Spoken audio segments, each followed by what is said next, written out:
मैं तस्वीरें जरा दिखा रही हूं और उसी के साथ भाटी जी आपके साथ शुरुआत करूंगी। जो तस्वीरें हमने दिखाई, सवाल सिर्फ ये है, सवाल उठाइए सरकार पर, जांच की बात भी करिए, लेकिन एक माफिया के लिए इतना मातम, श्रद्धांजलि, ये क्यों हो रही है भाटी जी? देखिए, सवाल ये नहीं है कि कोई माफिया है या कोई शरीफ आदमी है। सवाल ये है कि कानून क्या कहता है, संविधान क्या कहता है।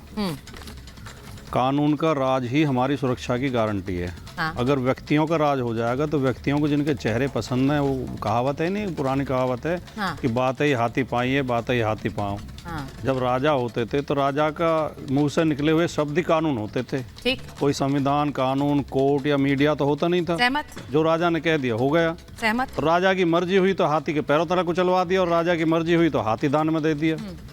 तो अगर वो शासन चाहते हैं तो ये आप बताइए, और अगर संविधान का, कानून का शासन चाहते हैं, सवाल ये है केवल कि संविधान का दुरुपयोग करके, कानून का दुरुपयोग करके क्या जिनके चेहरे हमें पसंद नहीं हैं उनको तरीके से निपटाया जाएगा? क्या ऐसा देश हम चाहते हैं?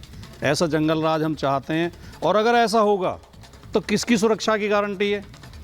आज तो ये कह के बचा जा सकता है कि माफिया। आप अपनी पार्टी के बहुत ही अच्छे प्रवक्ता हैं, मैं इस बात को कई बार कह चुकी हूं शो के दौरान, इसीलिए आपने बहुत आराम से मेरा क्वेश्चन डक कर दिया।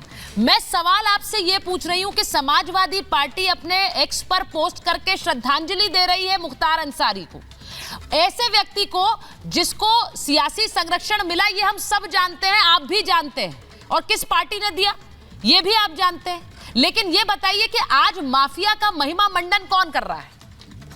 जो आदमी दुनिया से चला गया वो काहे का माफिया? क्या वो जनप्रतिनिधि नहीं था? क्या जनता ने उसे चुना नहीं था? क्या जनता ने उसे चुना नहीं था? क्या वो समाज का हिस्सा नहीं था?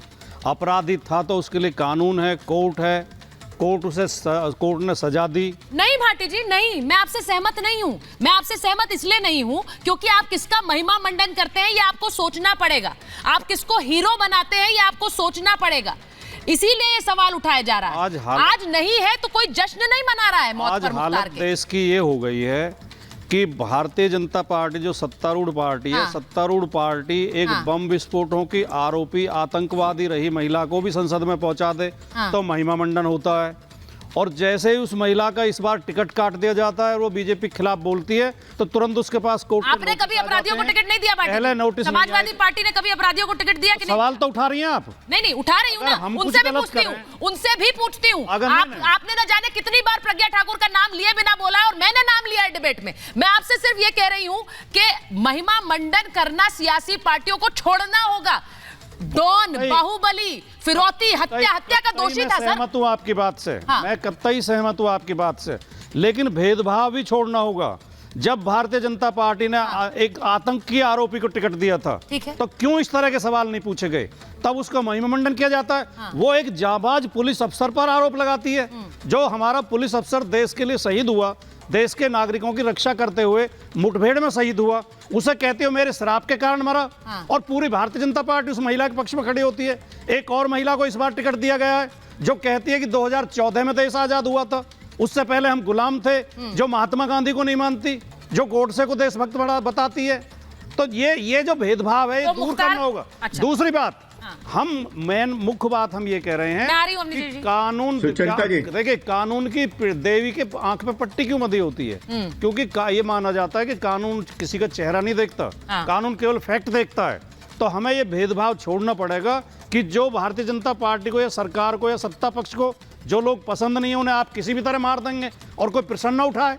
अब यही सवाल है भाटी जी, यही सवाल है। जो कानून तो हमें नंबर 1 जो सरकार को पसंद नहीं उसे मार देंगे, ये आप आरोप लगा रहे हैं कि सरकार ने मारा है।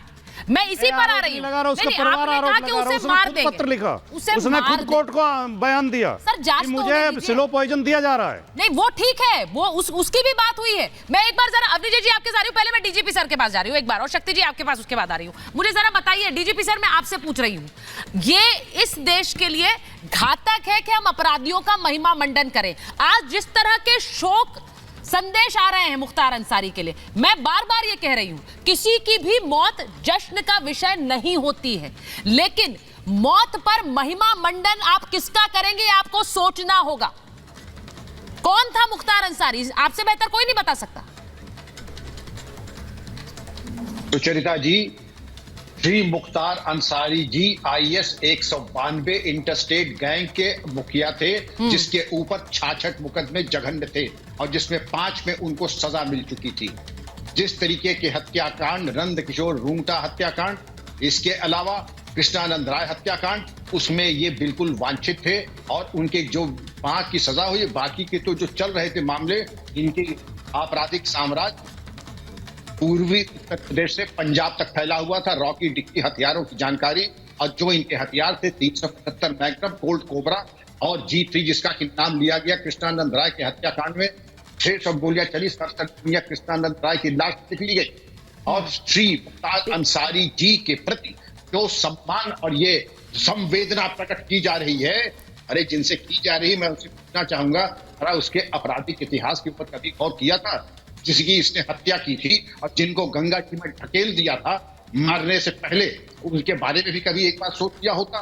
और कुछ एक चीजें होती हैं, हर आदमी को राइट टू लाइफ एक फंडामेंटल राइट है, वो माफिया के लिए भी है, हमारे आपके लिए भी है। लेकिन इनकी जो मृत्यु हुई है अस्वाभाविक, उसमें गरिमा सिंह डिप्टी CGM को आदेश हुआ है कि वो इसकी जुडिशियल इंक्वायरी करेंगी और सीधे कह देना कि श्री मुख्तार अंसारी जी की हत्या हो गई है, ये मिसप्लेस्ड कंपैशन और मिसप्लेस्ड रेस्पेक्ट, मैं दोनों बातें कह रहा हूं, मिसप्लेस्ड रेस्पेक्ट और मिसप्लेस्ड कंपैशन। इनके हाथ में पुलिस कर्मियों का खून और बेगुनाह लोगों का खून, और जो इन्होंने लूट खसोट मचाई थी और जो साम्राज्य किया था, उसके बारे में 2 शब्द सोचते थे और फिर आपको मालूम पड़ता आप किस तरफ आपकी अनुकंपा बह रही।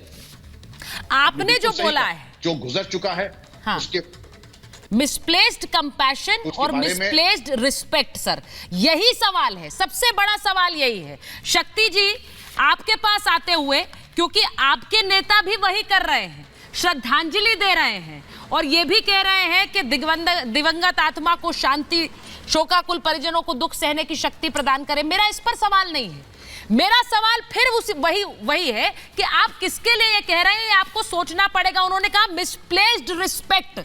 आज के दिन आप मुख्तार अंसारी के लिए जो सम्मान दिखा रहे हैं, क्या वो उस सम्मान के लायक है?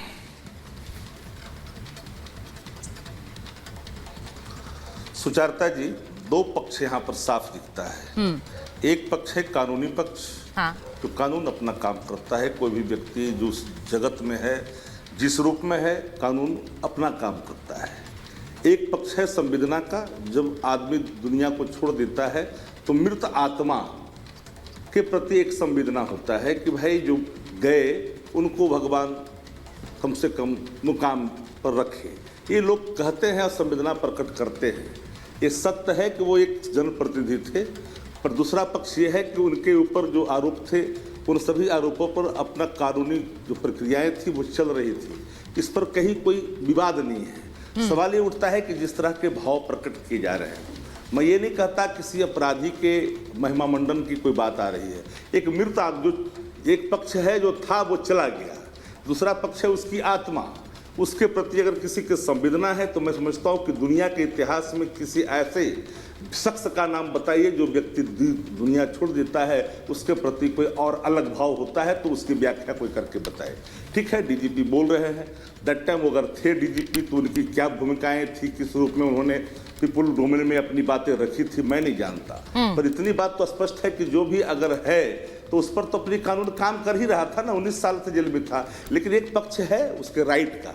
अगर वो व्यक्ति जाकर के कोर्ट में ये कहता है कि हमारे साथ बदसलूकी हो रही है, हमारी जान खतरे में है, तो यह पक्ष है कि वो उन बातों को मैं सहमत हूं आपसे शक्ति जी। जो व्यक्ति सजा वो सवाल रहा है, मैं आपसे पूरी तरह सहमत हूं। जो परिवार कह रहा है, जो जांच की बात हो रही है, वो अपनी जगह सही है। हाँ, नहीं, वो अपनी जगह सही है।